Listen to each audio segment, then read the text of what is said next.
I never thought one random night, sitting alone with a cup of cold coffee, I'd end up discovering something that would completely change the way my mind worked. If someone had told me a year ago that I'd learn how to think like a genius, I would have laughed. Back then, I couldn't focus, couldn't remember anything, and felt like my brain was working against me. But that night, something strange happened. I stumbled upon an old interview of Richard Feynman, the physicist, the man who could explain quantum mechanics as if he were describing how to make a sandwich. I watched him speak with such clarity and confidence that it almost made me angry. How could someone be that smart, yet make everything sound so simple? And that's when I became obsessed. I wanted to unlock whatever secret he had, whatever process turned his mind into that of a genius. What I didn't realize was that his method would push me through 7 mental levels I never even knew existed. It wasn't just learning, it was transformation. The journey started out of frustration. I was working a low-paying job, trying to study computer science on the side and failing miserably. I'd read pages and pages of material, but after 10 minutes, I couldn't recall a single concept. My brain felt foggy, distracted, like a messy room I couldn't clean. My friends called me lazy. My boss thought I was dumb. And deep down, I started believing them. I'd sit in front of my notes and whisper, "Why can't I just get this?" One night, while scrolling YouTube, I came across a quote from Feynman. "If you can't explain something simply, you don't understand it well enough." That hit me. I realized I'd been memorizing, not understanding. I was learning words, not ideas. And that became the first level. Level 1 was called the awakening. It was the moment I realized that intelligence wasn't about knowing more. It was about understanding deeply. I took a whiteboard and wrote the simplest topic I knew. How does gravity work? I started explaining it aloud, as if teaching a child. Within seconds, I got stuck. My explanation fell apart. I didn't even know what gravity really was, just that it pulls things down. That's when I laughed. Not because it was funny, but because I realized how fake my learning had been. It wasn't real knowledge. It was just memory. And so, I made a rule. I wouldn't move on to the next topic until I could explain it like I was teaching a 10-year-old. It sounded easy, but it humbled me. For days, I sat talking to myself in an empty room, arguing, questioning, doubting, but slowly, my words began to flow smoother. I started connecting dots between concepts that never made sense before. It felt like my brain was waking up from a long sleep. Level 2 was the struggle. The human mind hates simplicity because it exposes what we don't know. Every time I tried to simplify something, I hit a wall of confusion. I wanted to give up. But then, I remembered what Feynman said about confusion, that it's a signal you're about to learn something real. So instead of running from it, I leaned in. I started writing every confusing thought down. Why does light bend? How does memory actually store? Why do people procrastinate? Each question pulled me deeper, forcing me to dissect the world. And with each answer, I felt my thinking sharpen. I wasn't memorizing. I was connecting. That's when I noticed something crazy. I could recall information days later without even trying. My brain was actually working for me. Level 3 came when I started teaching others. It's one thing to explain something to yourself. It's another to make someone else understand. I started small, helping my younger cousin with math. I explained Newton's laws using a football, something he loved. When he got it instantly, I realized something powerful.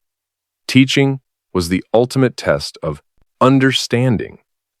If someone couldn't follow my logic, it wasn't their fault. It meant I didn't understand it well enough. That realization reshaped everything. I started applying it everywhere in conversations, work presentations, even small debates with friends. I noticed my confidence growing. Not arrogance, clarity. It's a kind of confidence that comes from knowing, not pretending. Then came level 4, the breakdown. This was the hardest part, because when you begin to see how much you don't know, it destroys your ego. I started questioning everything I believed. My education, my opinions, my habits. It was painful, like tearing down the walls of your own mind. I remember one night, staring at my notebook filled with crossed-out ideas and whispering, maybe I'm not cut out for this. But then, I heard Feynman's voice in my head. You must not fool yourself, and you are the easiest person to fool. That line broke me. I realized that real intelligence wasn't about knowing, it was about being brutally honest with yourself. So I stopped pretending. If I didn't know something, I said it out loud, I don't know. That sentence became my weapon. It hurt my pride, but it freed my mind. Because once you admit you don't know, you give yourself permission to learn. Halfway through this journey, I started noticing changes beyond my studies. My conversations became more thoughtful, my emotions calmer.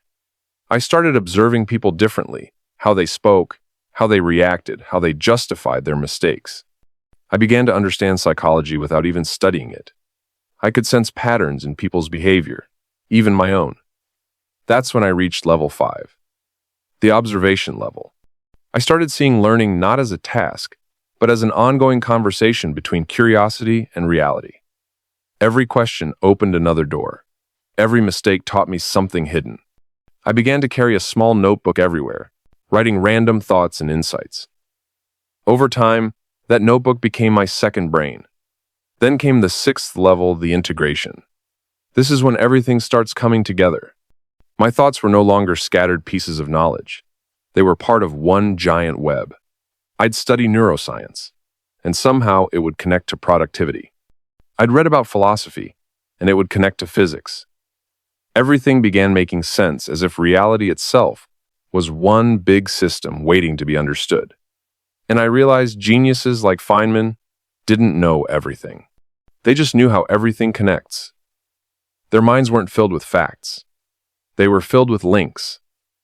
And that's when I finally began to think like one.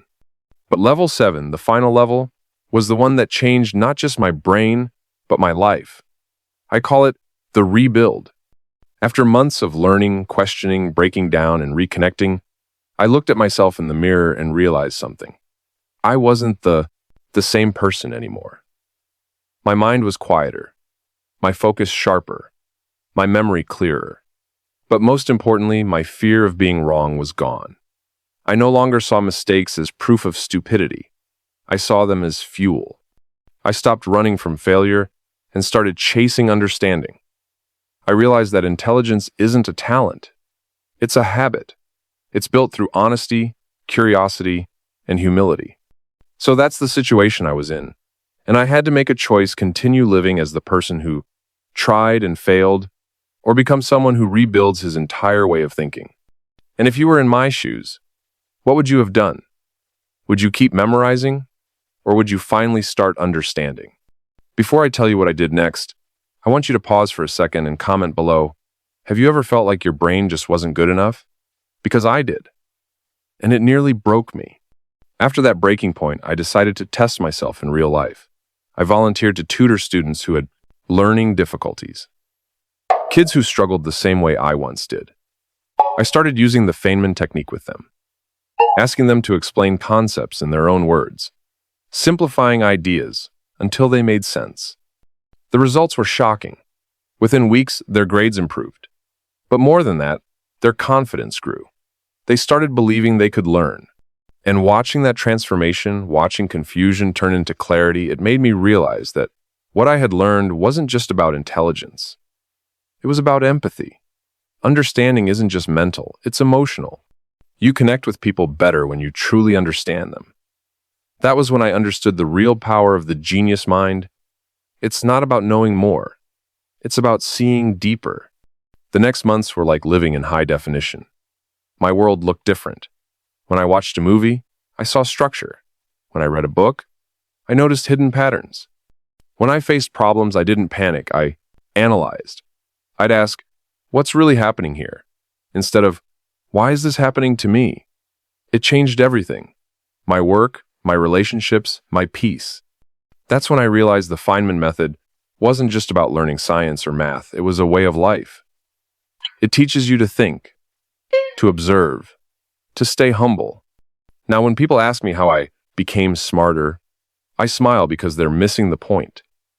I didn't become smarter. I just stopped pretending to know things I didn't. I learned to learn. I learned to think. I learned to see. And that's what a genius mind really is. Not someone who knows everything, but someone who never stops asking why. If there's one thing I want you to take away from my story, it's this. Your brain is capable of more than you can imagine. You don't need to be born a genius. You just need to train your curiosity like a muscle. Break down what you learn. Explain it simply. Challenge your ego. Admit your ignorance. And then rebuild from there. That's how you evolve, not overnight, but step by step. So if you've ever looked at someone brilliant and thought, I could never be like that, remember this, neither could I. Until I realized that the difference between ordinary and extraordinary thinking is just honesty and persistence. You don't unlock genius by finding it. You unlock it by earning it. Like this video if you were on my side in this journey.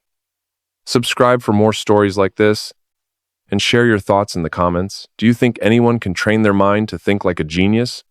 Because after everything I've lived through, I truly believe the answer is yes. Thanks for listening to my story, and I'll see you all in the next one.